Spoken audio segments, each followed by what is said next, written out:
May, Isang taon. may benefits, wala. Wala po. Walang PhilHealth, SSS, Wala po. pag-ibig. Biodata lang po. Ano? Biodata lang po yung hiningi. So yung 4,000, magkano?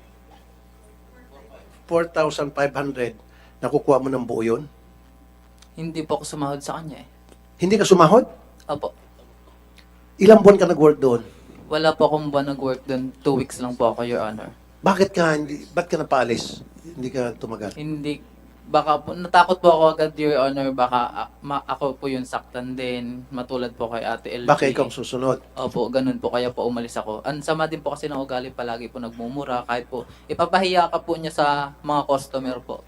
Your Honor, si Pau po ay hindi ko tao at hindi ko nakita ang kanyang anino sa aking tindahan mula nagtayo ako ng tindahan. Senator Tulfo, narinig mo yun, alias Pau Pau, hindi ka raw tao, hindi ka nakita, ni anino mo raw, hindi nakita ron.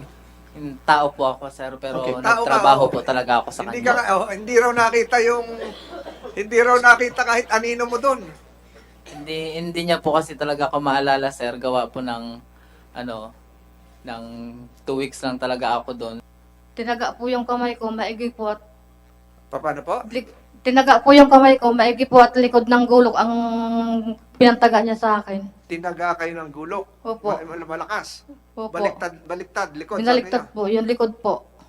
Saan mong parte? Pwede niyo Ginayong ko po yung kamay ko at dinatakot ko po yung basura.